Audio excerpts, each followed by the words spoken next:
Big Mecha. I am here is something that you would normally hear in another anime called not Big Mecha, but it is from My Hero Academia. Instead, you are listening to an all mecha podcast called Big Mecha, but not huge. Hello, everyone. This is Sean, and today I have my wonderful co-host with me. Say hello, co-host. You Hello. may recognize him as in other episodes known as Wilhelm. We are here today to go on and talk about all things Medabots related, at least regarding episodes 16 through 18. No. Let us not lie. All capital letters, underlined, italicized, bold, don't period. don't make me All. curse at you within the first minute of the podcast, all right? Ooh, spicy.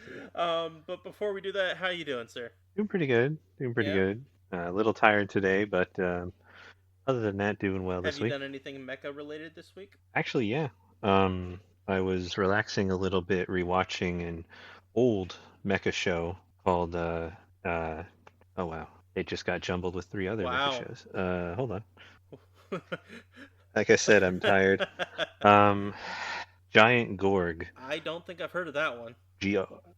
So it's giant and then Gorg. Um, it is, I don't know, got to be like 70s, You're 80s at the making that latest up.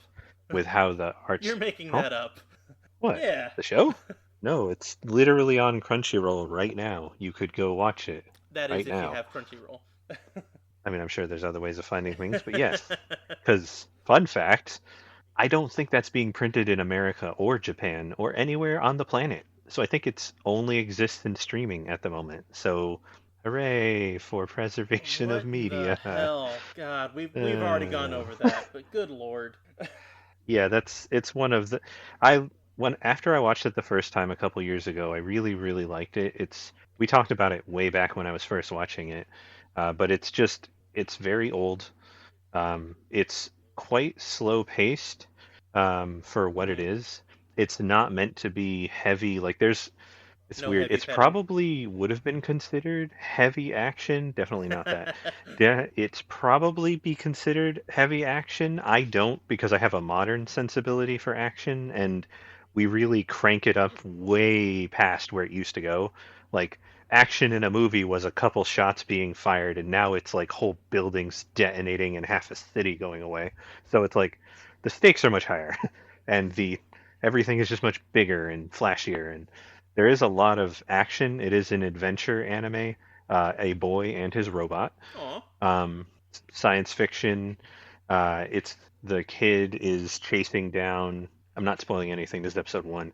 Kid shows up in America because his dad, who just died in a mysterious accident, told him, "Hey, anything happens to me, you go find this doctor who lives in America." Uh, and so he goes over to America to find the guy because he's like probably a teenager, but not that old. He's not like, 17, 18. He is still a kid. He looks like he'd be middle school, maybe like 13, Hmm. 14. And so he winds up in America and he meets the doctor, and the doctor's a scatterbrain kind of guy. So he's, terrible at all the normal home stuff. But the doctor's younger sister, I think that's what she is. Yeah, she's not his kid.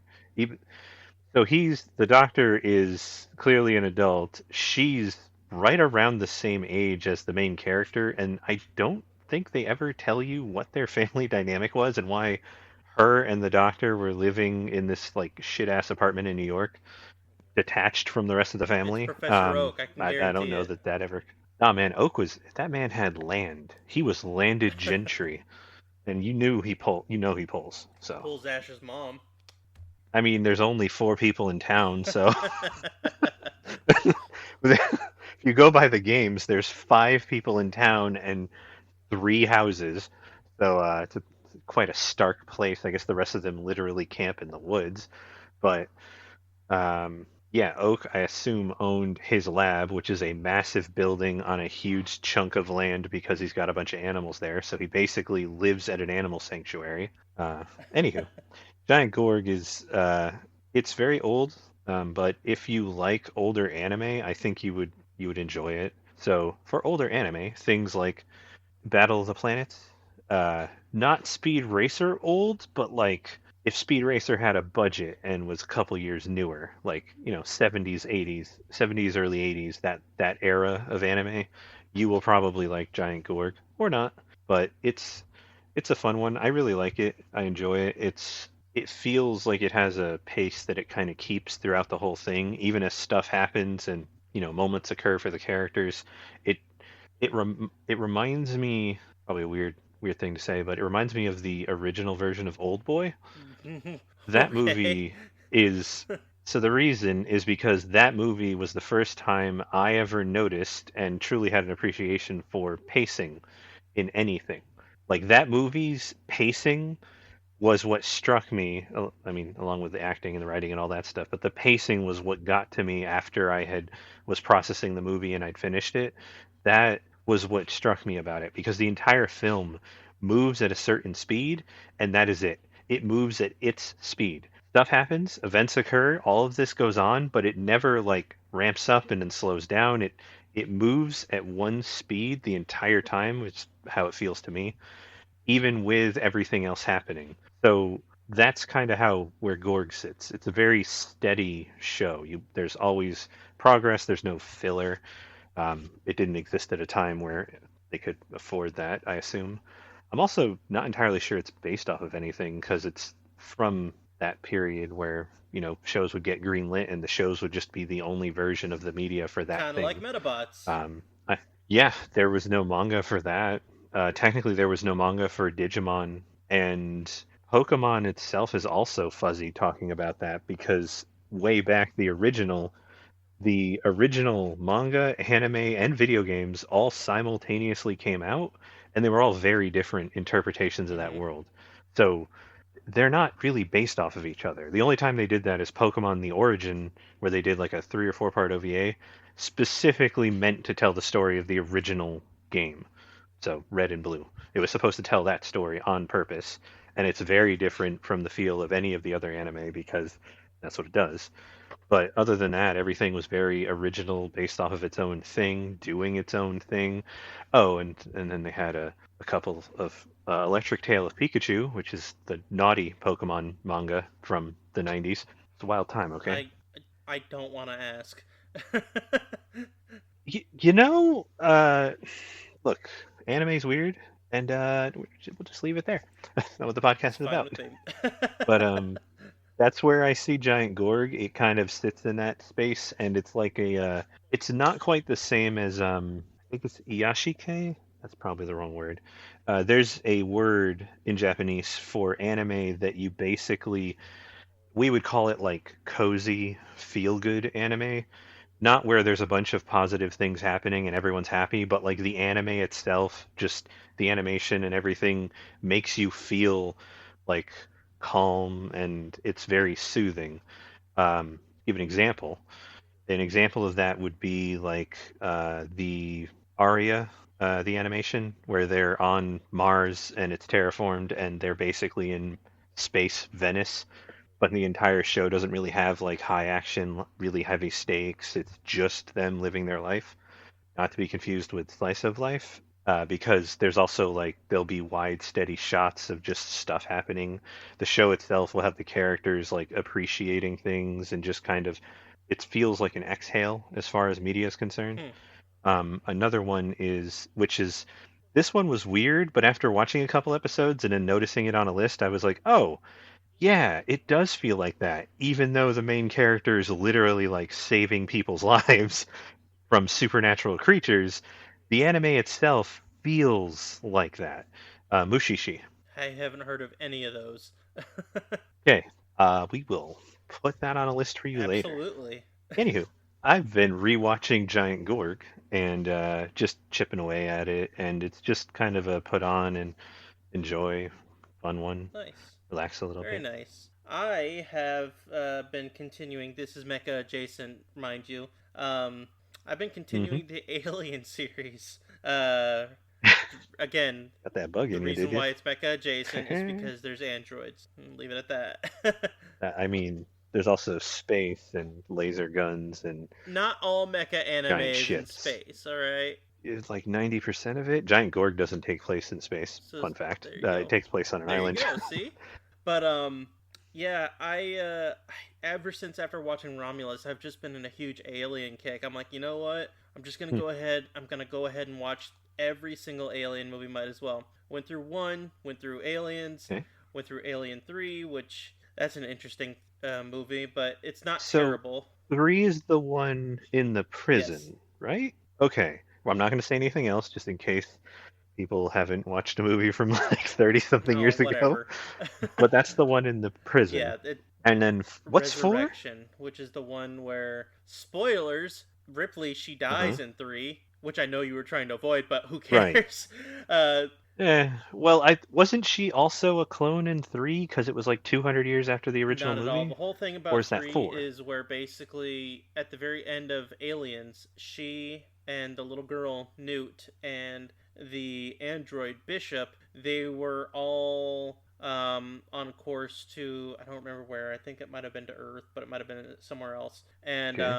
there at the beginning of 3, turns out that there was a stowaway alien. I think it might have been one of those eggs that were on the ship. The egg hatched and ended up Okay. becoming a face hugger. Face hugger ended up breaking open some glass, caused some damage. The entire ship ended up basically going down and crash landing. The only person who survived was Ripley because Newt and the android, obviously the android's not real, but he was already torn to bits by the time the end of the second movie happened. Right. So Newt, Makes little sense. girl, she's dead. So Ripley Well, that ends up sucks. being saved by the local doctor that's in the prison, and she's basically trying to like figure out what to do next, hoping that she's gonna be getting out of there soon because she doesn't belong there. All this other stuff. But Right. anyways, at the very end, she ends up dying in order to help Mm-hmm. get rid of this xenomorph that ends up being in the prison. Okay. 4, the whole thing is Mm-hmm. called Resurrection because they end up reviving Ripley through a cloning Cloning. process. And in doing so, she was also brought back using alien DNA as well. And in doing that, So she's half she's alien? part alien as well. So, like, she actually Huh. feels for the xenomorphs that they end up killing in that movie, which was an interesting aspect to it, but altogether, that movie is not good. Mainly due to the fact that, A lot of people have well, said that. it's not because like Ripley is not a badass because she's always badass. She even does this really cool shot, like literally, it's a shot where she is in a basketball courtroom and she does a backwards throw and it actually makes the shot and it's real, like it's not edited or anything. And like apparently, they caught it on camera and Ron Perlman is in there, and he went holy shit, and they had to cut it out because they thought it was going to be a bad take. Yeah. But besides the Nice. point, it was written by Joss Whedon, who I can't stand. Really? Yeah. No Angel, no Buffy, no I like the Avengers. first 3 seasons of You Angel. I cannot stand Avengers: Age of Ultron. The first Avengers is okay, but originally I did not like that movie. yeah, Um, I remember that. but Age of Ultron, I still don't like. But Hmm. I mean, it's one of the the weaker ones. problem with this particular movie is that they basically treat all the female characters as walking pieces of meat, where all the guys in the movie are just being like, "Oh man, I want to fuck her," like just over and over. Isn't Joss Whedon famous for writing really well done female characters? Like, isn't that one of his Only big his things? title characters. Ah, everybody else is just trash. Only the title Yep. character gets And good even treatment. then, apparently Really Buffy got like that. was trash after a while too.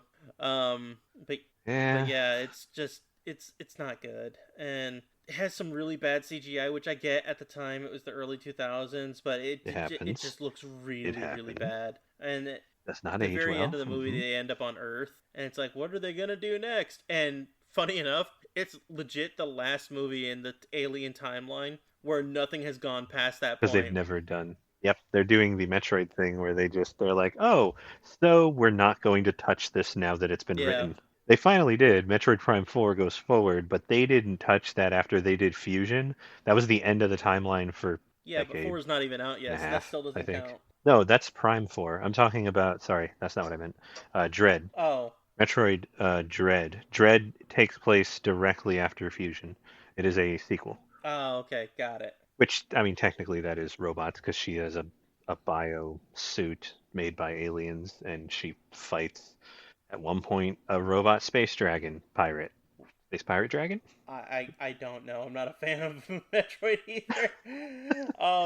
But going back to Alien real quick. So then after that, I ended up watching the AVP movies, and Oh, those. nice.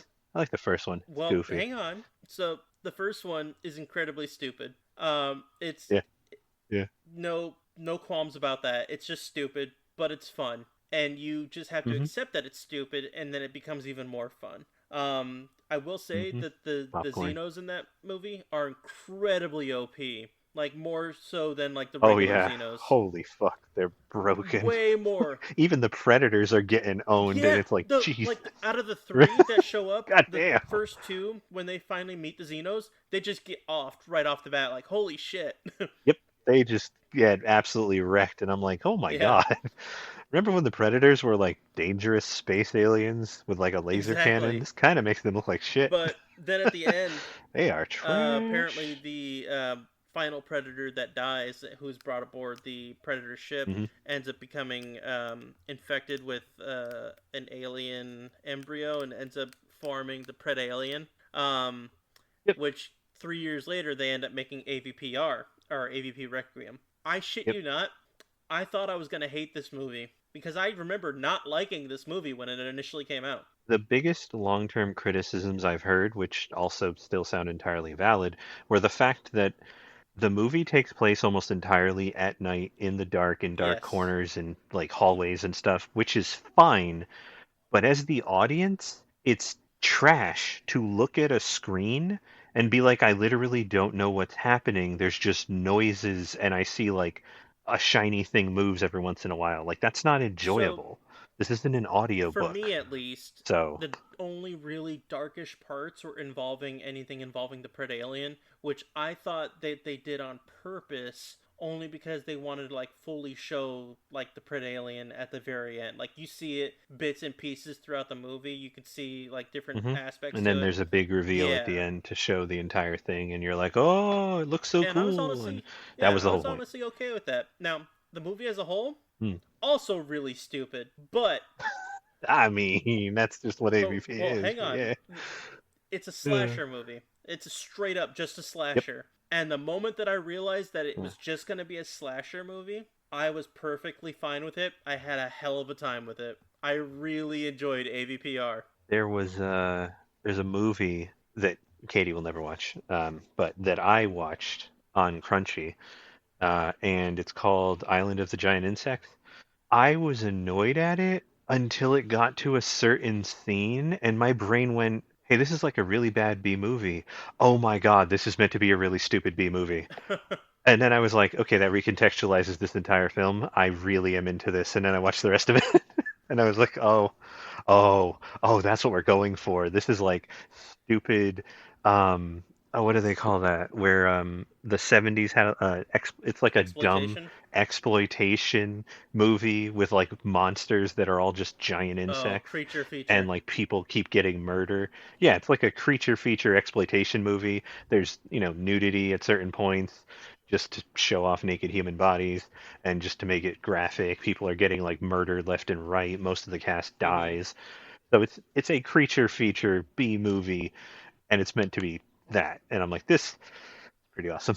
So moving on from there, uh, I ended up watching Prometheus, and I've always been a staunch supporter of Prometheus. I absolutely love that movie. very It polarizing. is, and I see I why, but here's the thing. hmm, I'll, because after watching Alien Covenant, a lot of it still is kind of left in the wind, but some of it is hmm, answered. And you're like, okay, hmm, I get it. And like it's mainly due to the fact that a lot of people were just given questions at the end at the end of the first movie, and you're like, what do we do here? And I remember arguing with somebody who I used to be online friends with and I no longer speak with before, where every point he was trying to make, I was like, you just kind of have to accept it. I mean, they gave you all this stuff, and it sounds like you just don't want fun.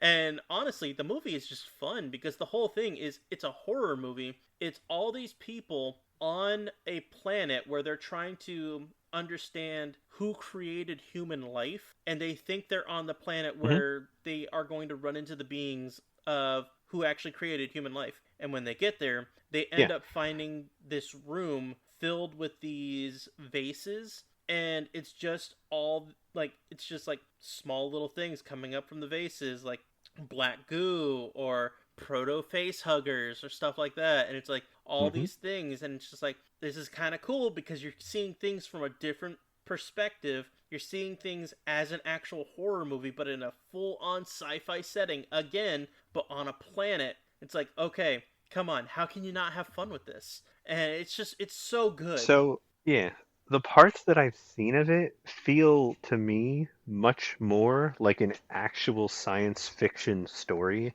where they lean heavy into the sci-fi and the horror elements are there, but so much of that movie really feels like it's meant to be a science fiction like mystery Mm-hmm. tale. And then you get to the part where it's like, oh yeah, this is the alien universe, so it's about to suck Yeah, for these people. it pretty And much it's like, does. oh, okay, yeah, no, which is fine, but like the way that they shoot it, how bright it is, the way that it's written, the pacing for the parts that I saw, which are before everybody's getting mauled by aliens, it feels like a science fiction mystery movie. Like, what is this? This is an alien ship. Okay.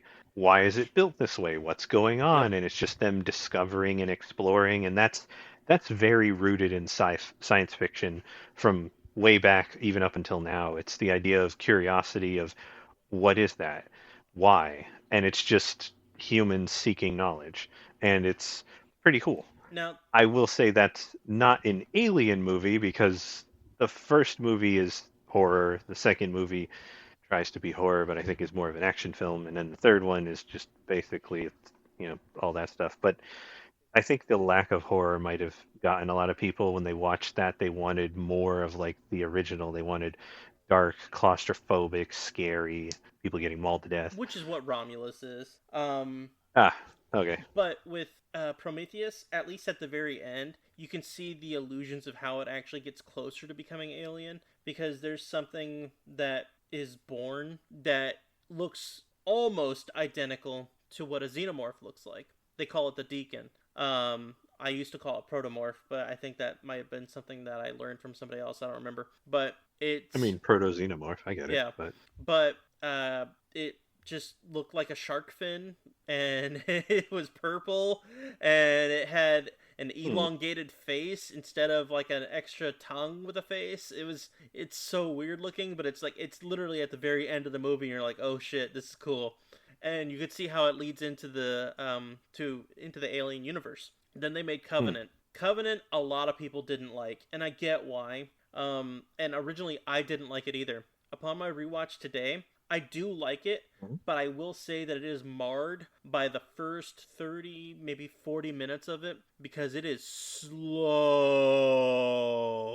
And I mean slow. Yeah. I Because, mean, we like the legendary Godzilla movie, but the beginning of that film has its issues, and so does the middle. yeah.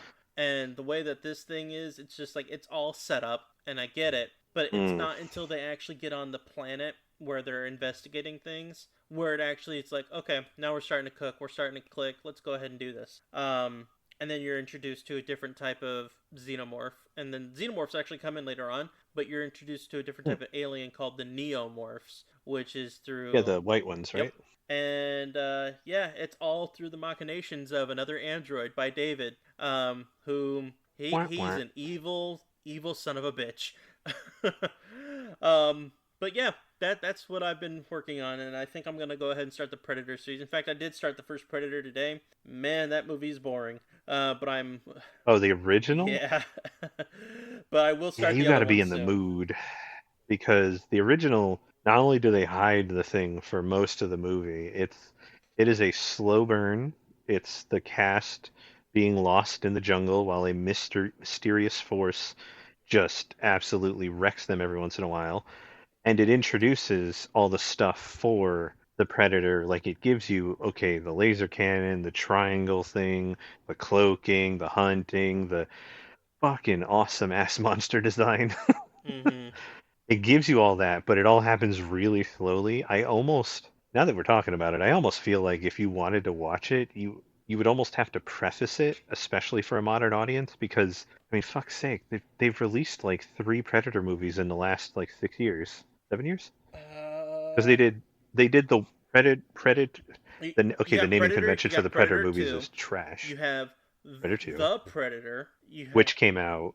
I don't remember. Well, they just released the Predator movie like last year, right? Is it the Predator? No, no, that was Prey. You got Right. Predator, Predator Two, Predators, Which was the one with multiple people on a planet in like a Hunger Games thingy, done by Robert Rodriguez. which I've heard is really good I because I enjoyed mean that movie immensely. it's just I mean it's exactly what you would expect. It's they kidnapped humans and then they hunted them, which is how predators work. So yeah, I get it. Yeah. Like of course they did that. It's like, well, yeah, that's a predator. They do that. Then they've Yeah, it's got fucked up from our perspective, but the Predator, and then they've okay. got Prey. Prey is the one Yeah, that's set during colonial times. right. Okay. So, and that one just came out. Yeah, and that one's also Yeah. really, really good. Yeah, and those are all really good. The original one, I would say, is almost like if you really want to watch it, go ahead, but you don't need it. Like No. you could just I would honestly be like, rather than that, let me give you a list of Arnold Schwarzenegger action movie where he shoot things. Just go watch It's Total basically Recall. that. Yeah. Go watch Total Recall. Fucking the special effects in that are awesome. The storyline is all fucking weird and That's technically mech Arnold just related because there's a whole lot of different things going on in that. there's a lot of weird robots Yeah. and they're on Mars at one point and people are getting irradiated and there's a chick and then there's more people getting shot and he beats up his tennis wife and Done by the guy who made RoboCop. So yeah, that makes a lot of I mean, sense. okay, if you watch the original RoboCop and Total Recall like next to each other, yeah, yeah, these are definitely made by the same guy. It's like Jesus, So these are a bit much. now that we've entertained you all with our different goings ons for anything somewhat mech related, let's go ahead and talk about Medabots before we go off the trail altogether. Oh, yeah. Now that we've discussed incredibly hyper-violent movies from the '80s, and now let's discuss this children's show that Exactly. doesn't even have blood. Oh, but before we do that, here's a word from our sponsors. Hey kids, do you like tokusatsu? Yay. Great! Hey, adults. What the? Do you like tokusatsu? Yay. Great. You tell him, big guy. We here at Toku For Two take pride in our vast knowledge of tokusatsu and all things toku related, such as Power Rangers, Power Rangers Zeo, and Mighty Morphin Power Rangers the movie. Hey, Sean, Toku covers more than just that. Oh yeah? Like what, Christian? Toku covers all things related to special effects in the Japanese film industry, like the big three, Super Sentai, Kamen Rider, and Ultraman. Hey, don't forget Godzilla. Ryan's here! Ryan's here. Toku For Two started as a podcast, and with both Sean and I sat down and watched different seasons of Toku-related properties. Our first being Ultra Q, and a few other specials mixed in there. Here's an excerpt from our first season. This show sucks. Yay. And now, we have our newest co-host with us to help us on our Toku journey. Here's an excerpt from the upcoming season in which we start reviewing Zeo Ranger. This show doesn't suck. Yay. Be sure to check us out on all things social like Twitter, Facebook, Instagram, and YouTube. On Twitch, please check out Video Noise TV for our occasional live streams. Yay.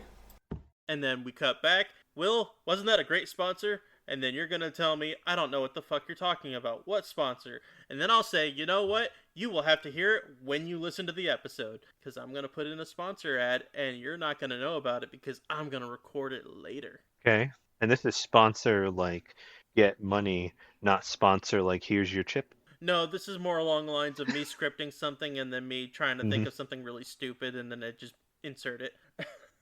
Because we don't actually have sponsors, obviously. Exactly.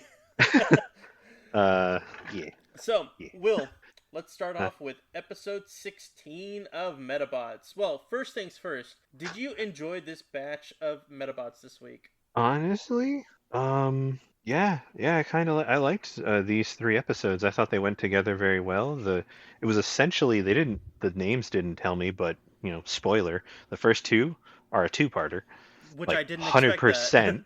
No, it ends 100% on a cliffhanger, and you're like, oh, okay, end credits. All right, let's see where this goes. Right?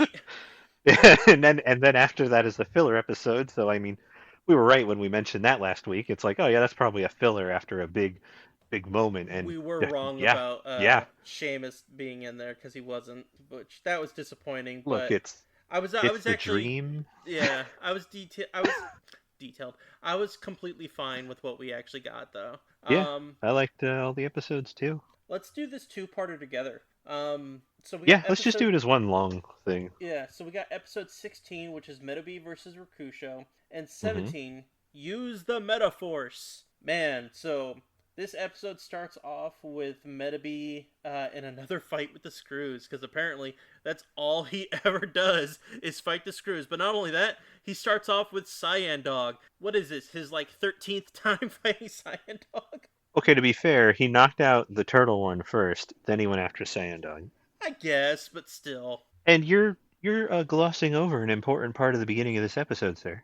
We have Go ahead. it begins with stealing from children, but also recruiting them to be criminals. Oh, that was so funny. I completely forgot I about know. that.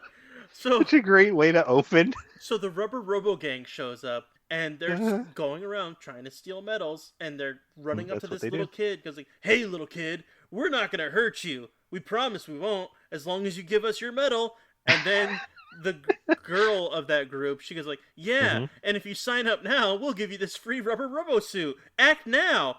And the kid's like, what? She goes, "I said act now." The kid's just stuttering. He's been threatened, and someone's trying to sell him on something within 30 seconds, and he's like, I'm like 9. Right? Yeah, like that's the only thought in his head is, why? It was bonkers. I'm like, So good. I should have expected something like that, but nope. But then who's there to save the day? It's Rokusho. Rokusho is like, "Hey, you guys, stop it." Oh, Yeah, and then they run spoil away. sport. Although I do like so it's at winter. It is snowing, Mhm. and they get caught. They get called cold-hearted cowards because it's winter. I didn't piece that together. I think I was busy writing a note before I heard that. Oh no, it's yeah. That's one of the beautiful puns. One of the characters catches a cold because it's cold outside, and then somebody, I'm pretty sure it's Rakusho, calls them cold-hearted cowards, and it's like, of course he says that.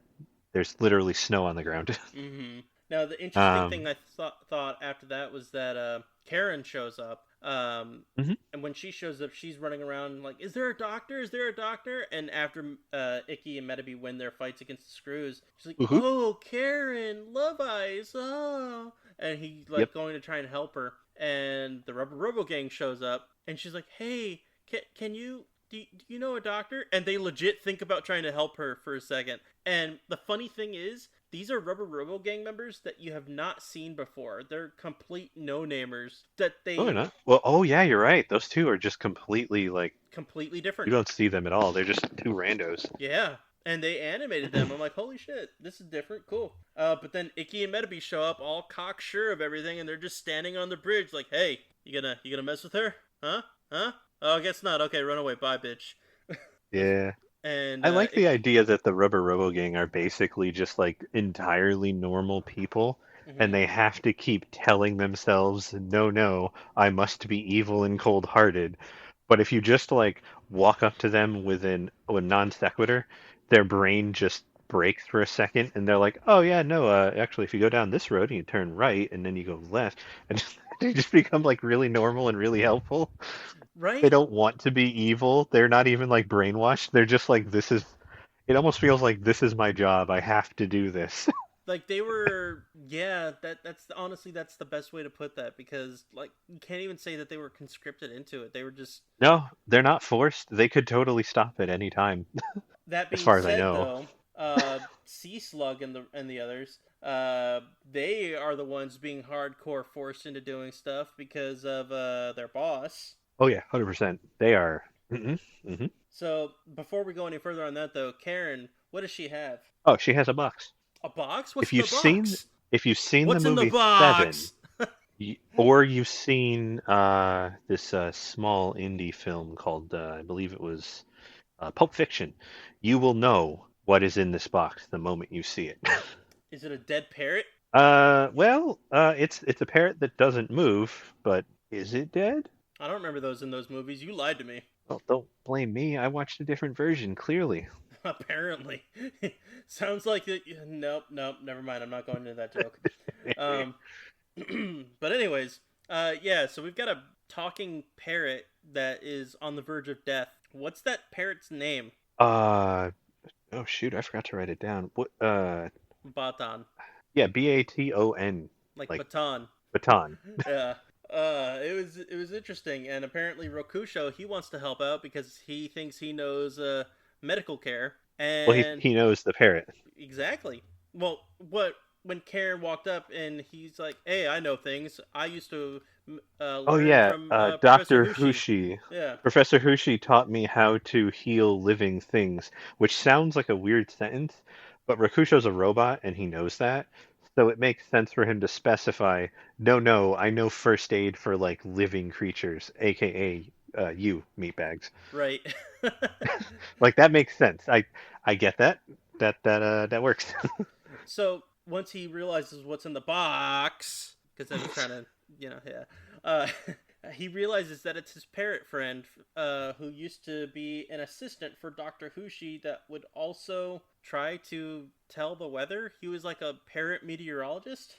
So they have a nice little joke going where like Baton's not doing so good and Rakusho holds his wing instead of his hand and they have the dying your friend dying in your arms moment. And then Icky's mom picks up the parrot by his Oh, feet she starts and she's like, shaking "Huh." it. Yeah, no. I fucking love his mother. She's God. insane.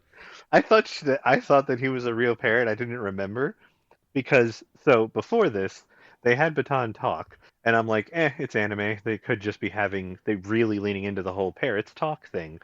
No, Baton's a fucking robot.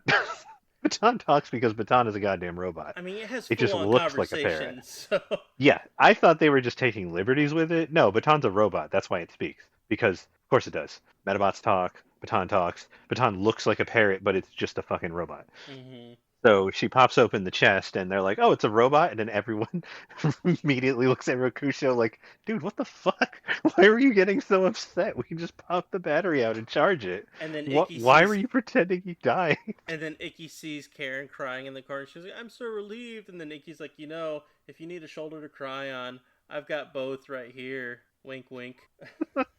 He tries so hard. He's trying way too hard. Oh yeah. Oh yeah. He Um, does. but then Rakusha's like, "Well, I'm gonna go ahead and try to get him fixed. What am I gonna do? Well, why don't you take him to my uncle, Dr. Aki?"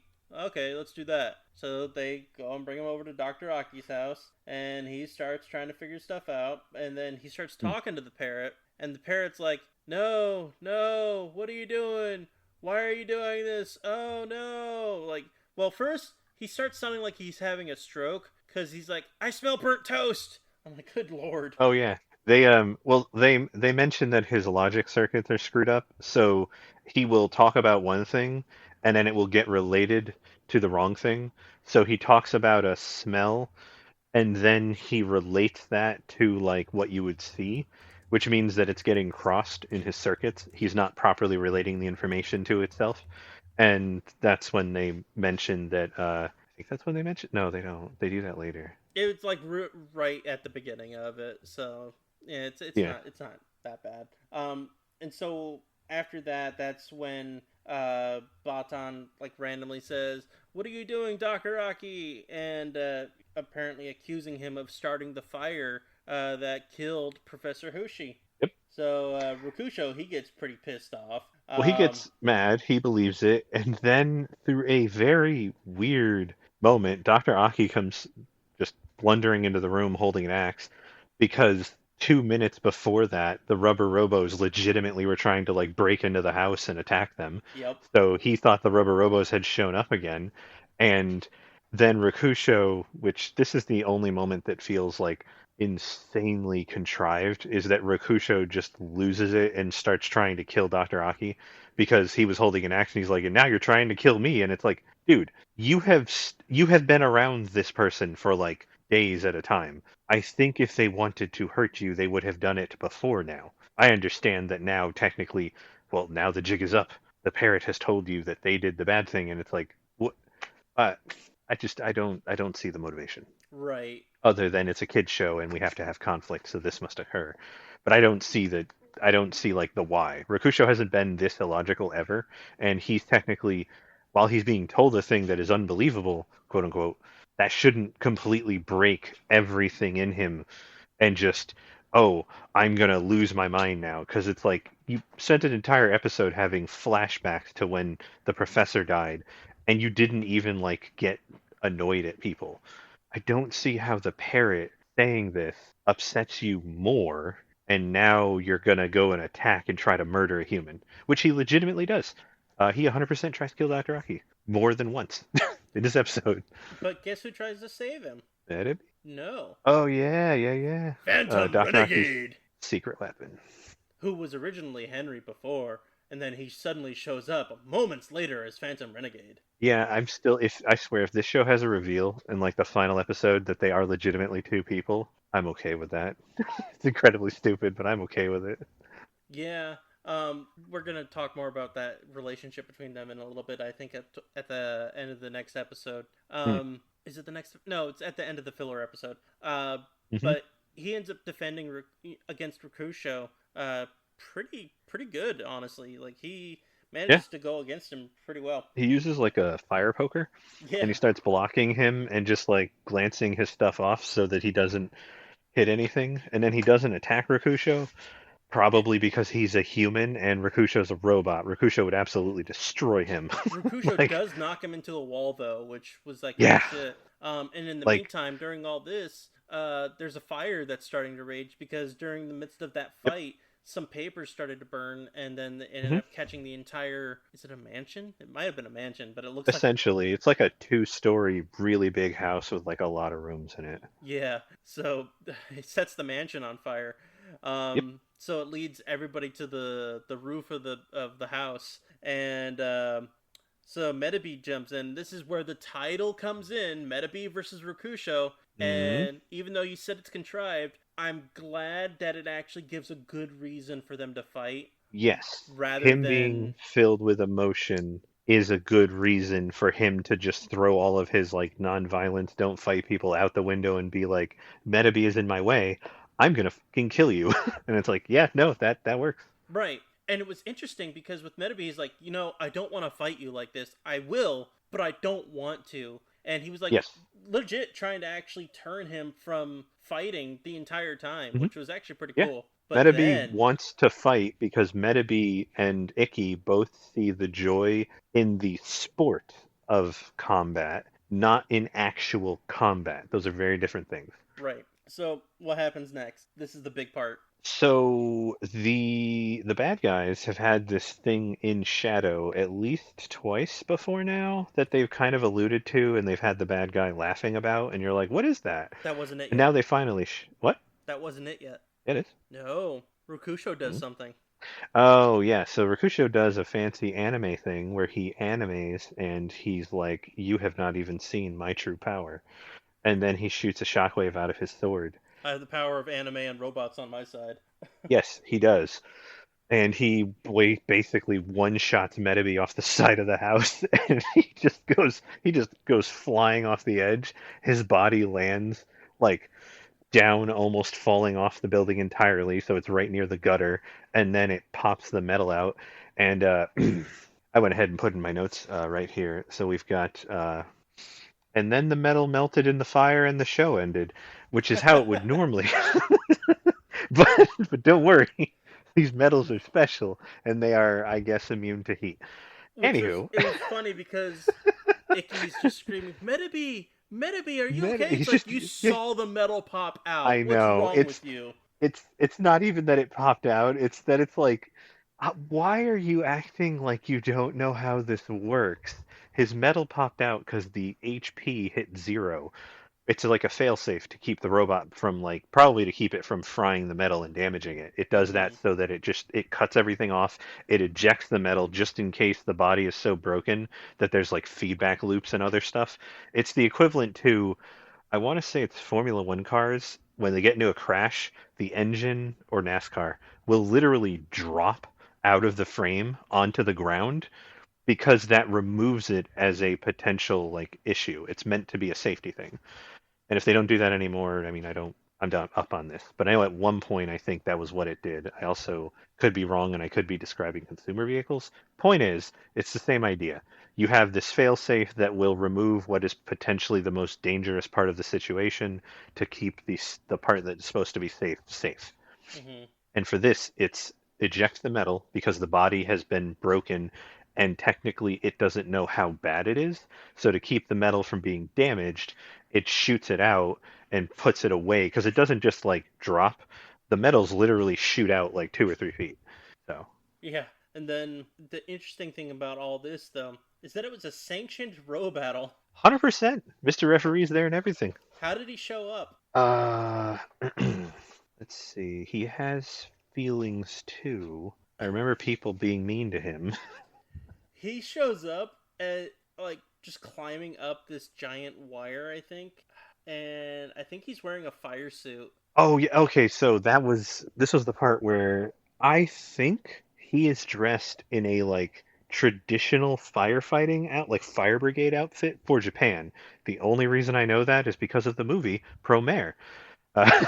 Is the Which we only are reason I know that. definitely going to review at some point. Oh, 100%. But the only reason I know that is because that movie has stuff that culturally borrows from the firefighting tradition in Japan, and I think that's what he's supposed to be dressed as. That's why he's on a giant, like, it looks like a lifeguard tower Mm-hmm. made of bamboo that's just really tall. It just like comes up out of nowhere, and he's standing on it, and he's wearing an outfit that's like all red, and I don't know what it says, but I assume that and the stick that he's holding are meant to be references to the fire brigade thing. I would More have than to look that likely, up. yeah, I'll have I to would have find to that look out it as up, but well. I think that's what they're trying to reference, and that's why he's dressed that way, because the house is on fire. And then it just becomes a sanctioned row battle. It's like, okay, Yep. cool. Rokusho uses his Metaforce power, and then it looks like Hmm. that it's just a one shot. It's like, Oh yeah, okay, he it's a Hail does. Mary, cool. And then credits, cliffhanger. What's happening next? Who knows? Find out next time on Dragon Ball. Nope, nope, never mind. Uh, But then we get episode 17, which is the yep. second part. And now, just to fall back on a little bit on the previous episode, so the Rubber Robo Gang, they find out from their boss that Rokusho has a rare metal. Hmm. He doesn't tell them what a rare metal is, but after hearing about Rakusho's behavior, he finally, I gotta assume like weeks after yelling at his underlings to go get a rare metal, finally gives them a lead on a rare metal instead of just letting them bump into one through random happenstance.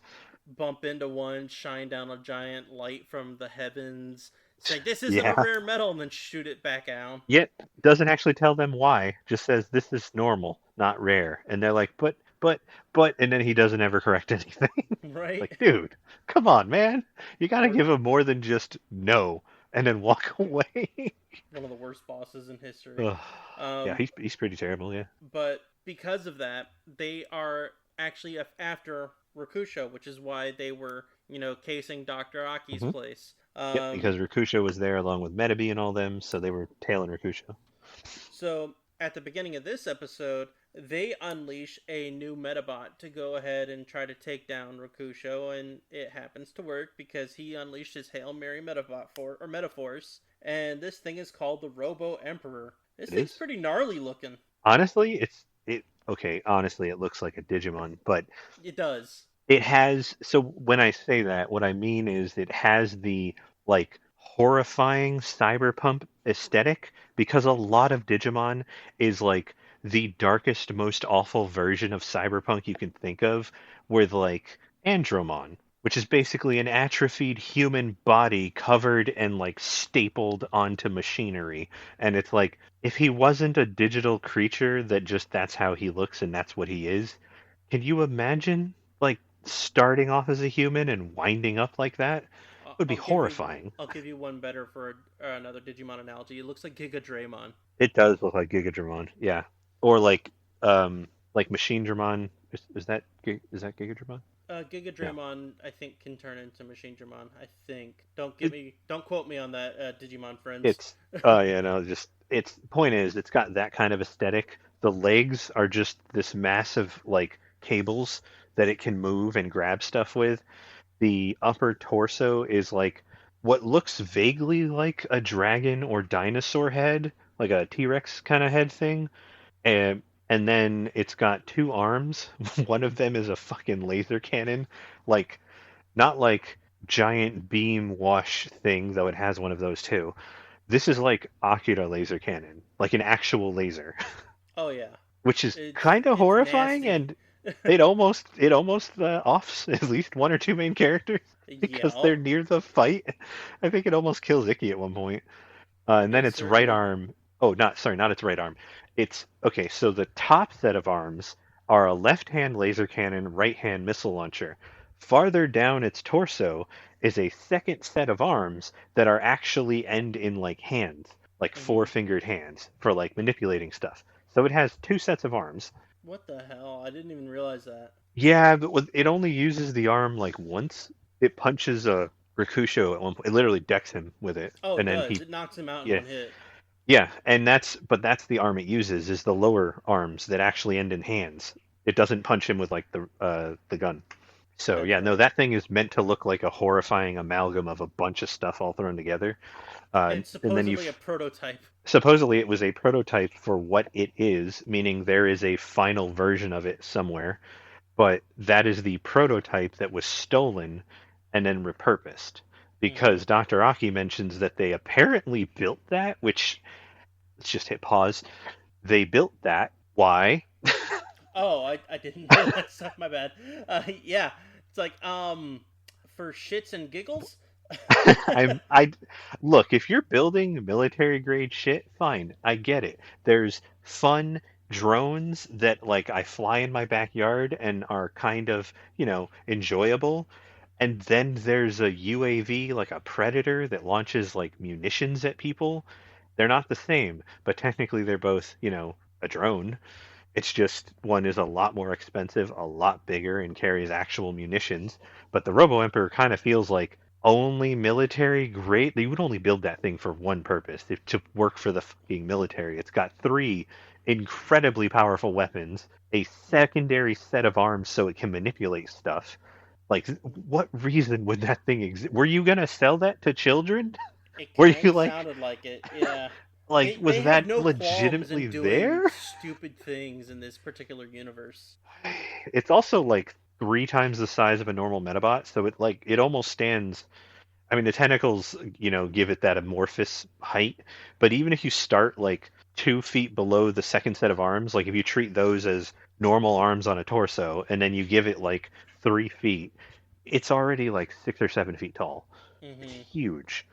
Now, the interesting thing about this is that Rakusho does try to fight the Robo Emperor before Hmm. he gets knocked out. He Yep. ends up breaking his sword, and it Yep. breaks his other arm. Yeah. So Rakusho So just straight up broke. his left arm, he has two hands, but his right arm has this giant gauntlet that has what looks like a beetle pincer, and they call it a sword. And I'm like, it's not really what that looks like, but fine, use the word sword. Okay. And then the left arm is just really like bulbous and looks really big because he's supposed to punch things with it. So it's like a Hmm. giant gauntlet. It's just a chunk of metal that he hits things with. He cracks that, completely shatters his sword, so it's useless at this point and uh, and then he gets knocked out because you find out from Dr. Aki that the Metaforce just drained the shit out of him, and he's like barely standing at that point, like Yep. most anime superpower things, like being going Super Saiyan until they decided to write that out as oh no, it's You mean normal, it's like fine. after the first time of using the Spirit Bomb? The what? The Spirit Bomb. The Spirit Bomb, definitely gonna kill him. Oh god, I But love TFS so one of the interesting things, or interesting, one of the funny things about this is that during that fight, obviously when there's a lot of damage on the roof and his house is burning, do you remember what Arika says? Oh fuck. Oh, I didn't write it down, but I remember being I hope Like Dr. this. Aki has house insurance. Yeah. No mention of the fact that, at that moment, 3 humans are on the roof who I assume would die from the fire, the fumes, both. 3 people are on the roof, and there's 2 normal Medabots, a not normal Medabot, and I don't know if the Rubber Robos were ever. No, they were on the roof too. Fuck, Yep, there's like 9 people on the roof. It's a big roof. It's a big house, but it's a mansion. it is. There's a lot of people on that roof because it's the main Rubber Robo circle that we deal with, the main crew, that main group. They're Mhm. standing there. Robo Emperor just smashed through the roof and is just standing there ominously and beating the crap out of the main characters. You got Ikki, Rakusho, Phantom Renegade at that point had taken Dr. Aki off and he like grapple hooked him away so that he would be safe. And then I don't know if they added it for like the American release, but he explicitly says, I only had one grapple hook with me, meaning he can't just jump back on the roof and go like rescue other people. Like they can't run away and then live to fight another day kind of thing. He's like, no, I literally can't go back. This was a Right, he was one-way meaning trip. that as in I can't go get Rakusho. Yeah, he can't get Rakusho and he can't get Ikki or Medabi.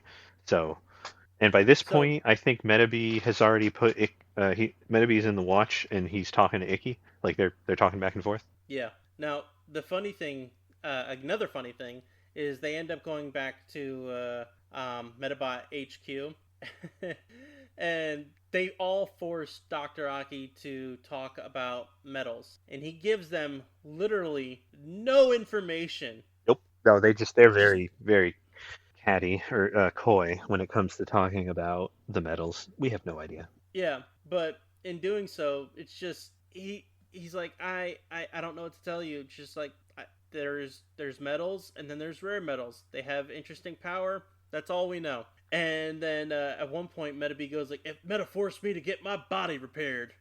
I will say that I liked that in this scene, technically, and this is years before the term was coined in any way, technically they allude to Karen swatting her uncle. Yes. Oh Like my they a god, I hundred wrote that percent, down. they 100%. They don't say it because that word didn't exist in a lexicon, but they basically allude to Karen like calling the cops on her uncle more than once, and I was like, Karen swatted her uncle. Dark. So, for context, Karen was very upset because she thought that he was responsible for Dr. Aki's death and Hmm. the fire and all that. Yep.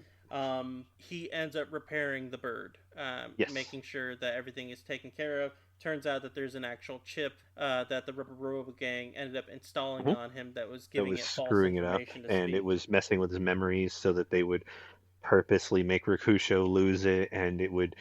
They meant to do it on so that they could hunt Rakusho's metal. It was all that. Right. So that was actually a pretty smart tactic on their end. Honestly, that's a But solid for this show. It's a solid tactic. right. So when they finally hear all the good news, Karen specifically says, and I quote, "Oh goody, now I can call the SWAT team and tell them they don't need to take my uncle away after all." Yep. Explicit. They explicitly said SWAT team can be called off now. I can tell them they don't have to show up, and it's like, God damn. Yeah. Whew. I was like, wow, That early swatting. That's messed up. that aged in a way that no one expected. That's a No. that's a real thing now. And it's like, Jesus. Oh my God. That So okay. so they end up staging a rescue operation to go get Rakusho back, and who ends up doing it? It's the Phantom Renegade. Mm-hmm. And he does it in the dumbest way possible. He ends up showing up, almost pledging fealty, and then he goes, "Oh my God, look over there! It's the Phantom Renegade!" And they all look away. Yeah, I know. And then he ends up blinding them and ends up stealing Rakusho. Mm-hmm. Now this was the funniest gag for me. Rakusho ends up waking up while he's being carried away, Mm-hmm. and he goes like, "Huh? What are you doing? Aren't you Dr. Aki's friend?" He goes like, "I'm here to rescue you." He goes like, "Well, you mind giving me a hand somewhere else? Maybe above my waist?" Because he has his hand firmly on his robotic ass. Because he's holding him in a piggyback manner. Yeah, yeah. I was like, wow, you went there. That is definitely a dubism. They really 100%. did. God. But what was the special character that we get to see in this episode that we hadn't seen in a long time? I don't think you're talking about Koji, right? Oh, I'm talking about the chicken peddler. Oh yeah, no, his return. Chicken farmer's back. Yeah, he came back and he came back angry. I mean, in his, he really wants to sell chickens, and none of these people are interested in buying chickens. Just But at least they straight up told him, "We don't want your stinking chickens." they've said it multiple times. He just keeps really trying to push it on him. Oh, and instead Yeah. of a tiny chick on his head, what's there now, Sean? Oh, it was a full-on chicken. 100%. It's like the size of his head, just sitting on Yeah. top of his hat. It's like it went from Choco Chick to Chocobo. Hmm. But it's a little muddled here because I guess at that point he goes like, "Well, why don't you go over there?" And he points down this alleyway, and I guess there's an explosion. It's just So a really random thing that happened. he, they're talking and arguing, and he's getting mad at him, and he's like, "Oh yeah," and he just like points, and he's like, "What about?" And right when he points, an explosion goes off, and that's where the bad guys are. So they follow the direction and they go there, and you could tell by the look on the chicken farmer's face, he's like, "Holy shit, do I know things?" Do I have this power? He's just very confused, and it's like, yeah, no, they were being silly about the chicken farmer, like just kind of having advice that weirdly perfectly fits the scenario, and it's like, yeah, no, he doesn't realize it, but he apparently has read the script for the show without realizing it, and just knows where stuff is happening, and he knows what he needs to do, but he's completely Mhm. oblivious to it. He's still a person in that universe. Now, the next thing that happens is everybody tries to go over to that explosion site. Hmm. You find out that it's the Phantom Renegade going against the Rubber Robo Gang. He's Yep. doing his best to try to ward them off. The main Rubber Robo guy that you see, Sea Slug, he shows up, Hmm. and an interesting quote is said, and it threw me off, and it's definitely a dubism. A lot of those in the show. He just shows up, and the big burly one goes like, "I thought you were a teddy bear." What? I was like, "What?" It's completely disconnected from everything. That makes no sense. Completely. He just was there, and then all of a sudden, "I thought you were a teddy bear." But okay. Yeah, yeah. Um, I guess they just needed to fill the air. It comes from a time when they really felt like they had to like cram in as much as possible, and it's like, no, it's okay. You American could Digimon did that too. you Yeah. you can just you can let stuff happen on screen without people talking. Like it doesn't have to be a running dialogue for the entire episode. That's not necessary. That doesn't even make Yeah. sense. But And from there, we actually have Rokusho trying to figure out what he wants to do next. Medabeat jumps in and he starts fighting Robo Emperor. And then the bird shows up. Turns out he's alive, mhm. thanks to Dr. Rocky. He Yep. explains everything. Turns out the Rubber Robo Gang is the one who started the fire at Dr. Hushi's place. Meaning that so long ago, they are the ones who actually did all this. It's like, Which makes sense. interesting. I mean, they do stuff like Okay. that, and they also at that point were probably just trying to rob Doctor Hushi, because Probably. because that's what they do. So he decides, hey, Icky, you mind spotting me some weapon here? Cause I'm broken. I'm broke as shit. Oh yeah, Yeah, sure. So he teleports take me to in. the ending of this one. So he teleports in the fox. Funny enough, he teleports in the sword that he got from, I think it was Foxuno, Mm-hmm. the fox themed Medabot that the Rubber Robos were using. He teleports that in for Rokusho for his left arm, so that he can fight with it because it is a left arm, and it has swords coming out. So he gives it to him to fight. It does not matter. Rokusho is still trash at this moment. He gets slapped away and gone. Then we move on to the Metaforce is something that rare metals do. There's a chance that Metabe might I don't have know a what you're talking about. What are you rare talking about? metal because Metabee gets destroyed. So they completely repair Metabee all the way back up, like shiny new, all that stuff. And in this fight with Robo Emperor, all of his body part things go to zero except for his head, which is on 5%. He has basically 2 HP left out of whatever number he had originally. He Uh huh. hmm? No, I said uh huh. Yeah, he basically has like 2 HP, and he's like, "Oh man, I really don't want to like lose. I really want to win." and then he feels it It's also a stir. sanctioned meta fight again. Oh yeah, this is also apparently a sanctioned meta fight. Man, the rules in their universe very lax, very lax. This is very Yu-Gi-Oh! They 5Ds where you have a card battle with a police officer and then they just let you go. It's very that. they explain the rules in the next episode, but I mean, we'll get there, but yeah, essentially you get Metabee is the main character, and we just introduced Metaforce, so now it's Metabee's turn to unlock the Metaforce, and he gets the glow like Rakusho, but his glow is gold. Rakusho's was like whitish, kind of silver.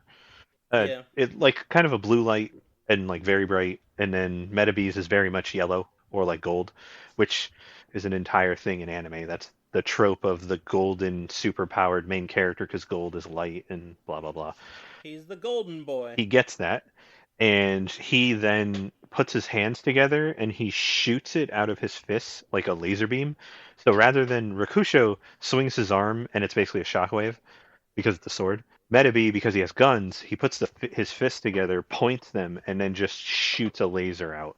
And at that point, Robo Emperor had its mouth open and was going to fire its laser. Old internet. And so Metabee shoots it. Of course, overpowers the other laser, goes through it, blows up Robo Emperor. Fun fact: Robo Emperor is just a Medabot. It loses, and then it pops open, and a medal flies out. They don't show us what's on the Yep. medal, which I was a little disappointed. I wanted it to like be something cool because it's not a rare medal. Robo Emperor is just a normal Medabot, but I really wanted it to be like some stupid pun or something, or have it be like a tiny cute dinosaur or something because it was a giant dinosaur. They don't show it to us. We don't know what it is. So it flies out, lands, and Metabee wins, and then he basically passes out. Just that's it. He's done. Well, before that, his eyes glow red, which Yes. I didn't know if that was because he was powering down or So if it's because it was from the newfound that power. was one of the things I noticed. They play with eye color for certain things. For instance, Rakusho's eyes are, I think, always red because it fits better with his design. Metabee's eyes are usually green. They were red for like the first time, but I don't know if that's because, like you said, his HP is low, or because of the Metaforce, or just an art choice for that scene because it sold something emotionally, or they thought it did, and then maybe they never do it again. It's Mm. never happened before, so we don't really have a lot of context. But you are correct. I noticed that too. It was weird that his eyes actually changed color because that's never happened. They've had them shut off when he powers down, but they've never had the eyes go really bright red like that before. And then one other thing happens. Uh The metal. oh yeah, so Metabee uses the Metaforce, and his metal goes from basically it goes from looking like a weedle, like a tiny beetle that would just like nom on some leaves or whatever, to like a beetle that has a shell, a carapace, like legs, and then a like a horn. So it looks more like an actual beetle.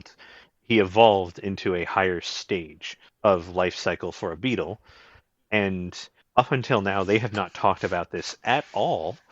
Um, Nope. but we'll talk more about it. I mean, we might as well, I guess. Should we just meld it into the next episode, or? Episode 18, 15 minutes of shame. Yes.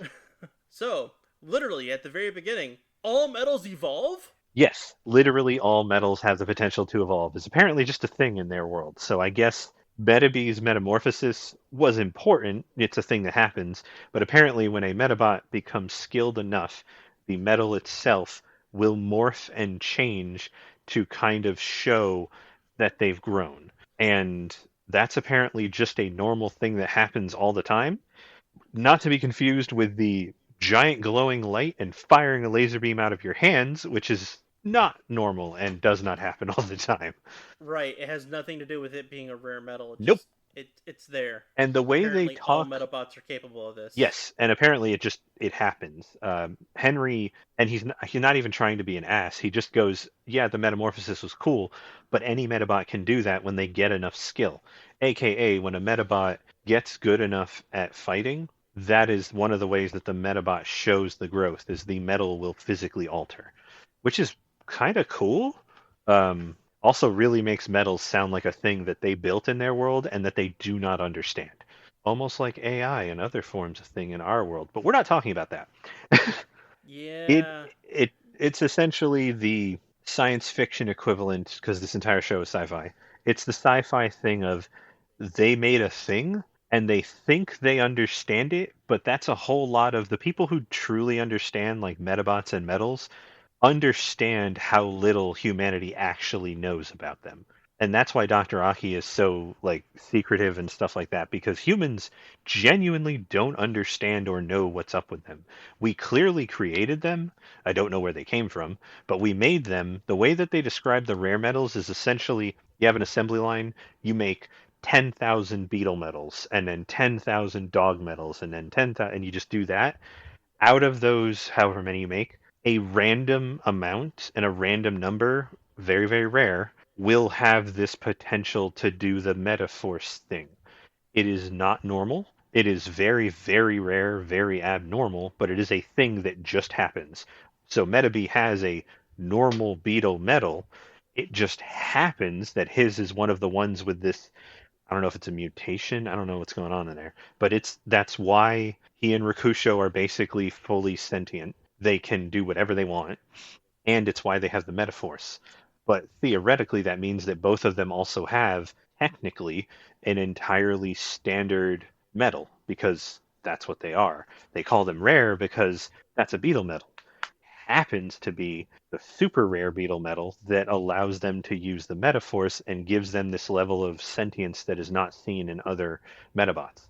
So that seems to be what they're going with for an explanation of it. But again, that could change over time. So I'm okay with us not knowing too much right now. Mhm. I mean, obviously, with what we got with this particular filler episode, Yeah, we're not really even. wasn't the We're also not even it like really wasn't halfway even through this the show. crux of So. the plot for this one. Nope, they were just tying up a loose Um, end from the episode before.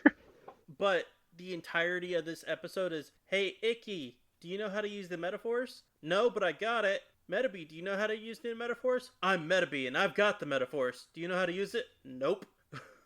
Yeah, um, I do appreciate how dumb they make the main characters because that is how they're written. yeah, yeah, Like they're dumb, but but no, that's just who they are. They think that they're all that in a bag of chips, and then they get slapped around by somebody eventually. so what is the entirety of the plot for this particular one? Because it can be summed up It pretty it's quickly. pretty quick. This entire episode is essentially the stuff we just talked about, where they tidy up a few things about the metal, and then the majority of the episode is dedicated to remember when we talked about national competition for Medabots? Yeah, that's happening now. They've been tallying up the points, and it turns out Icky is so good, he's ranked number 3 in Japan. And if you are Number in, 3? That's not that good. Who's number 2? number 2 is Koji. Um, How dare he? yeah, but who's number 1? Space Fighter Yeah, X? Space Meta Fighter X. I think I Now, remember what that is, and it's gonna be silly and dumb when we get there. didn't that remind you of like Gundam, Oh yeah. G Gundam a little bit? Oh well. So calling it Space Meta Fighter X to me calls back to Mysterious Racer X, all of Oh, the right, Speed from Racer. Speed Yeah. Racer, and then all of the masked characters in Gundam. It's that. Oh my goodness, who could this person possibly be? They couldn't be someone I know. Yes, it's someone you know. Spoiler alert. It's always someone you know. Fucking come on. Oh, I didn't think of that. Now I'm Like curious. that's what it always is. And Mysterious Heroine X, for those of you who are fans of the Fate series, which I think that person changes a lot depending on which series and like what storyline you're going with. But yeah, it's that tradition in anime of the masked character who is very flamboyant and out there, but also like insanely good at what they do, and probably related to something involving the main characters. They're either going to be like family, friend, possibly a rival, just to like drive them to become better. Hmm. In Ronin Warriors, I would put this as there's a character who shows up that pushes the main character. Technically, it's main group, but the Ryu or Ryu of the Wildfire, he gets pushed to get better by a bad guy who They don't do the, oh, it turns out he was someone we knew the whole time, because they actually stretch that trope out in a totally different way. But they do the whole, this guy shows up, he's really, really good at fighting, he has these incredibly powerful weapons, he wrecks the main character and wrecks his weapons, and he has to learn and grow from there. I feel like that's the role that Space Metafighter X is probably going to wind up playing. I feel like that's where we're going to go with that. It's a possibility. But let's continue with this real quick. Or it's So secretly someone else. So with this episode, Icky is basically showboating the entire time because he's number 3. What are we gonna do? And then, of course, he starts getting challenges like, "Hey, you're number 3. Well, how about you go against me?" Icky decides that, "Well, I'm gonna use the metaphors. Medabots knows how to use that," and that's when they realize, "Oh, we don't know how to do anything except, luck." And yeah, he gets his ass beat by Samantha. He loses to Samantha because, so I felt a kindred spirit moment with Icky. Have you ever played a video game and been trying to get No, off a never. very specific move on an enemy, and then it just doesn't work, so you give up and just like hit normal attack and you win? Because you could have won the whole time. You were just trying really specifically to use some other move for whatever reason. Every Mortal Kombat ever. Yeah, you're sitting there, you're trying to get off this one really specific, it's just not happening, and you just eventually get frustrated and say, okay, fine, screw it. And you go back to fighting normally and you win. But you essentially were worse off because you were so laser focused on getting that one thing to happen. I was like, huh, I've been there. So when Samantha wins, was it when he wins or when she wins, or was it prior? I don't remember. What do you mean? Icky's mom shows up. Do you remember Icky's mom showing up and then randomly kissing Samantha? Oh yeah. Icky's mom shows up and then kisses Samantha on the forehead so that they'll stop fighting and they can just kiss and make You need up. a kiss and make up. Yep. And I was like, I am very confused. I feel like that's a lost in translation moment. I feel like there's a whole thing there that just, I don't know what that scene's supposed to be. It's so random even for this show. It really was. I was thrown off completely by that. I forgot about it because I focused so hard on the second, like when after they get past that, where they bring in, well, one, they tell you how the point system works, and then they bring in another fighter from out of town. So that, which the point system doesn't make sense because the way that all right, so the referee shows up yes. after Samantha decides, I'm just going to go ahead and try to rack up a bunch of points by, beating my screw gang over and over. She's just fighting Sand Dog over and over and over. And referee shows up and talks to them. And he says, well, you can't do it just by beating the same team over and over. It's like, well, what about when I fought Icky earlier? Didn't count. Like, well, wait, why didn't that count? Like, he didn't really explain it very well because it's so what he said was, which doesn't make any logical sense. We're not going to take this at face value. We're just going to skim over it. But in his words, you only get credit for the first time you fight an opponent. I don't know if what he meant was you only get credit for one win against an opponent, because the way he said it, you get one chance to fight someone, and if you screw it up and you lose, you could never get a point from them ever again, which makes no sense. That's not how scoring wouldn't work. It doesn't make sense because he's constantly fought the Rubber Robo Gang, and those have all been sanctioned matches, and he's won. Yeah, but he also he fought Koji. He's fought Koji multiple times, won and lost. I think what he meant was you're only able to get, which is a real thing I've seen done in tournaments here in reality. You only get credit for beating somebody once. You can beat that opponent multiple times, but you will only ever get 1 point. You can face him as many times as you want, but you will only at most get 1 point for winning. Doesn't matter how many times you win or lose, as long as you win once, you get 1 point, and then it's meant to drive you to go seek out other opponents. Even if you lose to each other, you can both theoretically get a point by winning one match and then losing one match. You get a point for winning, then you lose, and the other person gets a point for winning, so you both get a point from the altercation. They have to be sanctioned, and it's meant to drive people to go seek out other opponents in other conflict. Which again makes sense. Which then immediately happens. Yes, because Bruce Lee. Well, is it Bruce Lee or is it a fucking Kill Bill wannabe lookalike. No, it's Bruce. This predates Kill Bill by like 8 years. Oh my god, you're right. Yeah. Kill Bill was just a reference to Bruce Lee in Enter the Dragon. The whole point. Oh well, there you That's go. why I've never seen any Bruce Lee you. movies, so there you go. Oh my God. I I'm I uncultured. feel ashamed. Anyways, yes, he is meant to be Bruce Lee. He even has his tan. But he's meant to be Bruce Lee. I What's also with all the choo choos? I just want to point out when he did his like watata kind of stuff, like Fist of the North Star sound effects, and I believe they call it ki in karate. Hmm. The subtitle, because I have the subtitles on because we subtitle everything in our house, even if it's in English. It wrote in parentheses every time he did that, it said karate noises. I loved it so much. It did it Oh when my he god, jumped that off the bridge, and I was like, oh, nice. It says karate noises. No, that's just what it says whenever he does that. It just says karate noises. I'm like, that's I amazing. want to say that's not how you should write that, but no, that's a pretty accurate description. Like, if I was going to tell somebody what he's doing the, wa ta ta ta ta ta, he's doing the karate noise thing from all the cheesy martial arts films from the 70s and the 80s. Oh, The God. the Liu Kang noises. Yeah, yeah, that. Or Fist of the North Star if you're a fan of that. I still need to watch that. That's on my back burner right now. So Samantha loses almost instantly, Oh, 100%. and then immediately he moves on to go fight Icky, Hmm. and that was an interesting fight. That was a cool robot. It was. It was called Spitfire, which I hated its specialty though. Was it punching? It was punch. It was, oh yeah, just the singular word.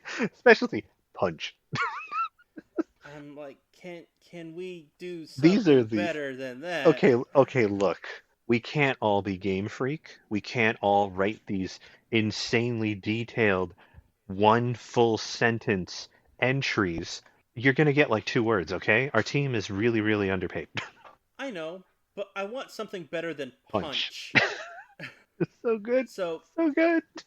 this thing ends Uh, up fighting, and what I okay. So Medaby, he with his fight against Samantha already has damaged legs, yep. right? They had to switch him out. He's walking around with one of the spare part legs that they have. Yeah. And so with him in damaged leg or brand new legs, he now has to try to fight this thing with something completely different. Hmm. And he's shooting off his normal thing. He can't use the metaphors because he still doesn't know how to use it. Nope. And as he's moving along, trying to figure out how to take this thing on, he does manage to knock it out at one point. Hmm. But it's something. There's how do I say this? It does have a special ability that I guess it's not punch because it's actually regenerate. Now, the very, very peculiar thing about what's said next is that, hey, so my Medabot has this cool technique called regenerate. I use it all the time whenever I'm trying to use my nunchucks against it for sparring practice. It's like, you beat up your Medabot? So 2 things. One, yes, he literally says that he uses his Metabot as a sparring partner. He beats it up. And then two, why on earth would you allow this in what is supposed to be a sport? Because basically, Metabee takes this thing to 0 HP, and then it just automatically resurrects itself up to full health. And Well, that's apparently, called Pokemon value, and every time someone ends up using one of those, what is it, Mega Potions, yeah, but it's Pokemon logic with like not tournament rules. Like they're supposedly in a tournament with rules, and it's like, but you're gonna let this guy bring a robot that basically can't die. mm-hmm. How is that even remotely fair? It's like allowing a robot that can remotely turn off the other one and immediately win a fight. Like, okay, if you built one that does that, but is that really fair? The whole point of sport is to have some level of equity so it's an enjoyable competition, not to watch somebody just immediately win or just never be able to lose. Like, it doesn't make any sense. True, but in this case, it really didn't matter because now we get to see Metabee try to knock this thing out multiple times and not realize how to kill it until the very last moment, obviously, where it's like, aim for the head, The one thing he hasn't done yet. right? Like, literally, let's go ahead and attack every other part of its body except the head. Oh, I will say in this fight, I really enjoyed wooden training dummy referee. That was fun. Yes, that was interesting. So what happens at the end here? So they win, and basically it's like Icky, two things. One, it was an episode of Icky and Medabi coming off of the high of we use the Metaforce. Okay, but we still need to know how to fight. Like we got where we are without the Metaforce. We don't need it. That's how we got all those wins. That's what we've been doing. And the bickering and all that between them does feel earned in this episode. It feels genuine because both of them are that arrogant. This is the good-natured bickering, I would call it, that they did way back when they first introduced the characters, where it's just their personalities clashing because they both think that they are the sole reason that they win fights because they're both that Yep. arrogant and egotistical. But it's just their head getting big for a moment until they get knocked down a peg and they're like, oh, okay, no, we have to go back to trying. And then they do and they win and they have to think through their problems and they're good at that. So it was nice seeing that be brought around again because, yeah, they were good for a while, did a really special thing, and then won a big fight and got way too full of themselves for it, knocked down a peg, little humble pie, and then they're back to, okay, no, we gotta, let's refocus. We know what we're doing. We know how to win. We know how to work with each other. During that fight, he tells Medabi, go into the water because Medabi has water legs. He just tells him go into the water, and then Medabi goes into the water and sneak attacks the dragon robot with a missile. And the guy literally goes, "What the hacks? You didn't tell him to do that." And Medabi's like, "Yeah, he doesn't have to tell me to do stuff. I just know." And it's like, I looked him in the eye. yeah, and it's essentially the two of them have an understanding with each other where they do work that well together. Yes, they will sometimes talk to each other, like that's how it works. They can also occasionally just be like, "Hey, over there," and then the other one is just halfway there without him even finishing the sentence because they know what the other one is thinking. So that was cool to see. We also It's get like they're finally understanding a little bit of it, Mhm. despite the fact that they're constantly butting heads with each other. because they are basically both still children. I mean, fucking Icky is like 9, Oh, 10. okay. All right. I need to mention this. Huh? One of the things that I'm actually really disappointed by, it's the constant overusage of certain lines being said over and over. Like Medabi Bopia? Medabi no, like one of the ones is like where Medabi goes like, "Dude, I rock." Okay, that was them trying to force Or a catchphrase, and no, it doesn't work. it doesn't. Not at all. And like metaphysical, like, "Dude, I rock." Like, just, it's them doing the same thing over and over again. It's like, They're trying to I know what they're doing. Yeah. Stop. they're trying to force it to become a thing, like believe it. They're trying to make it be a thing, although believe it was actually a weird translation choice because the character had a catchphrase in Japanese, Date bio, yeah. which wasn't just a stupid catchphrase, which is what they did in English. It actually had a purpose and meaning in the original. That's a whole other thing. But they're trying to force a catchphrase, which is a very American cartoon thing. We do that a lot. Actually, not even American cartoon. It's an American television thing to have catchphrases for characters. I mean, I wouldn't call it a catchphrase, but say one liner about this dead body you found, put on sunglasses, opening theme song starts. That's a thing. Yep. The original Law and Order, one of the characters, Lenny, always had like a Not one. Lenny. Lenny had like a Sorry. one-line zinger that he always had that was kind of a dark joke about whatever they ran into because Lenny's supposed to be a really old school cop and very jaded at that point, very cynical. So he has like one-liners that are really sometimes not, they never go like crude, but they're very like sometimes eye-rolly and stuff about the situation they ran into. And it's like the kind of thing you would see in an action movie where he's like kind of wryly saying it and like nudging somebody in the elbow. Not the audience, he's doing it to the other characters. But that's a thing. We like stuff like that. It's very in kid shows it's incredibly marketable. They do it a lot. I mean, Zoinks, it's just what you do. They try to force it Right. with this show and it doesn't work. I don't remember liking it a lot as a kid when I was part of the demographic for this. It never worked. Like a catchphrase that works. You brought up G Gundam before, sir. We're going to talk about catchphrases. You want a catchphrase that works? The fucking speech this man gives when he's about to just crush the opponent. That's a You mean catchphrase every that single works. time. Yeah. Yeah, and it His changes when hand glows with an awesome fury. it changes slightly over the course of the show because he gets a different robot and he changes as a fighter. Originally, it's this hand of mine glows with an awesome power. Its loud cry tells me to defeat you.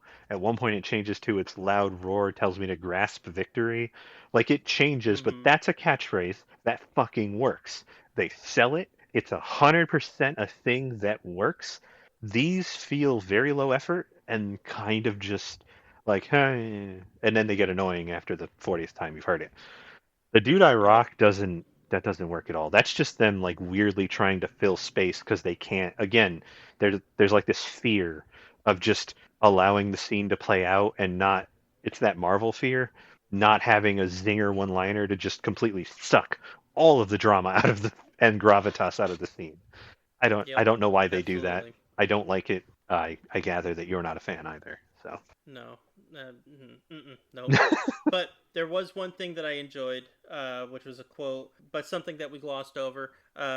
When Medaby and Icky are talking with Dr. Aki and Henry over at the store, they realize that they have a lot to learn. And so basically, Icky is like, to the point where he's about ready to cry. And so Medaby's like, come on, we got to get out of here. I don't want them to see you cry. And uh, after that, Henry's like, oh man, I wonder what's going to happen.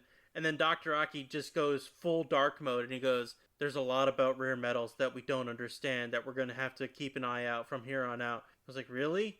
Doctor, I understand that your house ended up burning down, but do you really have to stay here the entire day? Yeah.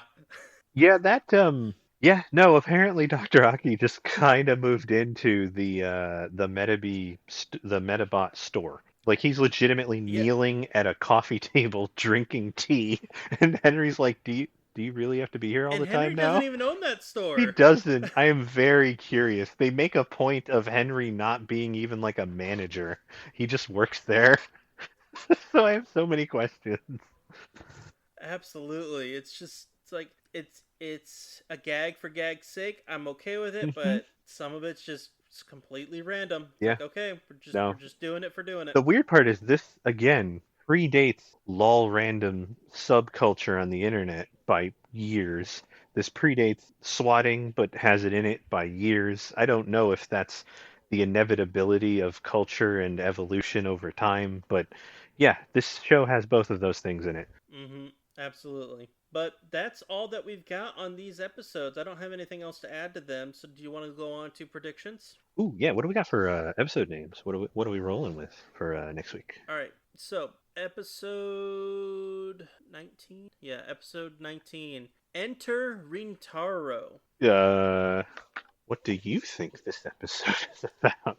I think it's going to be Hamtaro's cousin. Oh, God, I I think it's forgot going to about be that a, show. a hamster Metabot. Hamster Metabot. You legitimately think that it's going to be a hamster Metabot? No, but Okay, I'm hoping. you're hoping. So that's the joy in your heart is seeking a hamster Metabot. I Yes. think that Rintaro. I'm gonna go slightly different. I think they're gonna actually introduce a character named Rintaro, but I think they're gonna be a ninja. Interesting. Now, the only thing that I will say that's going to be slightly serious is that obviously this is going to be a character who's going to be the next adversary for Icky that's going to try to knock him out of third place. I could agree with that heavily, since they the whole point of this last episode was to drive home. No, you have a target on your back, not just because you're really good, but because you were named top three. So you have one of the tickets that will allow you to go to the final and to nationals. So people are going to come after you. They're going to come after Koji. I assume they're going after the Space Metafighter X person. So the three of you are it. The three of you are the ones that everyone's going to go after. The rest of the top 10 as well, like people will go after them because they want to, and the top 10 now know how close they are. So I wouldn't be surprised if they have Icky actually like have to face several of the top 10 members, those other seven, before we get to the So actual nationals. it's interesting that you mentioned that because the next episode, episode 20, is called The Ace from Outer Space. That's definitely Space Metafighter X. They're 100% going to introduce him. Like that's Straight they're up. gonna because everyone was like, who the fuck is Space Metafighter? Everyone's got that look on their face, like who even is that? But they're ranked number Right. one. They're better than Koji and Icky, and they're like, oh, and I think even Arika says like there's not even a picture of the guy, which is weird, but 90s. I'm gonna toss my hat into there. I think I know who it is. Really? Do you want to? Schwartz Bruder. But what? G Gundam. Schwartz? What? His last name was Bruder? Yeah. I know it was Schwartz because just black, which is just that, and that's wrong. That's not his name. His name is spoilers. His name is Koji, bitch. Yeah, it was Schwartz Bruder. Huh. Which was not even his real name because he was actually a clone of Koji. But oh man, I forgot that. They do that pretty. Sounds like that might be the next show for us. Yeah, I mean, it's not I have it on DVD, so I can actually just watch it whenever. Well, I've got it on Blu-ray, motherfucker. I need to work on having enough money too, but that's one of the ones that I want to get on Blu-ray. Like, I'm not going to buy every Gundam show on Blu-ray. I've come to the I did. I've just come to terms with the fact that I honestly don't think I want every Gundam show. Like, they're all good. I don't think I actually want like 3 shelves of just Gundam. I don't know that I do. I think it's just 2 for me. And that's including the limited edition stuff. But the only ones that I won't be getting are the build fighters. But that's because I can't stand those build series. I liked the first season. I liked the second one. I fell off after one episode of the one where they're in an MMO. Build Divers? I couldn't. I did one episode of Build Divers, and I was like, and I'm out. I hit my limit, and I was like, no, thank you. Okay, I'm done. No, thank you. I'm good. Give me just regular Gundam. I'm good. I was okay with the first 2, but that one was. Yeah. But the last episode for next week, we've got me and my Shadow Sword. I get the feeling we're getting Yu-Gi-Oh! What? Yeah, Shadow Sword, Shadow Realm. So I don't think this is the crossover episode. I'm not sure if there was a crossover episode. Let me dream. You just love Yami's silky, deep voice, like most people who watch the show and know what they're talking about. I just realized. So I'm gonna spoil for next week, but you know what the episode 22 is called? What? Dude, where's my ma? Oh God. The hell? That episode's definitely filler, and it's definitely going to be stupid. Oh yeah, I'm expecting that. But anyways, what's your thought for 21 going to be? 21 Shadow Sword is Rakusho's sword, which makes me think maybe they're actually going to let Rakusho have his own episode, like 100%. Another Rakusho centric? Yeah, like totally it's centric on him. We bump into maybe other characters, maybe not, but it is just him. And it's like maybe even some inner monologue. So it's a truly centered on him episode now that they've been showing him more and more. I could be down for that. I'm also, at this point, when we finish this, I need to look at that list of what order these episodes were supposed to go in to see how wild and different the show is compared to the, I guess, original. Because from the sound of it, they get weird. Well, what's interesting is that 21 through 26, they are all in, at least in correct order. 30, yeah, 3, 4, 5, yeah. So 21 through 26, they're all in sequential order, but they go from 34 through 39 in season 1. What? I just... Yeah. I don't understand. I don't know, man. Eventually I'll get around to watching those. That's fine, but man, that's weird. Yeah. But that's all that we've got time for this evening and this week. Will, have you had a good time this evening? Say so, yeah. Well, good, because I'm glad to hear it. Otherwise, you won't be a part of this brand new show. I say brand new, but it's been around for a little bit now. But it's called Big Mecha! But not huge. Have a good night, everyone. Night, everybody.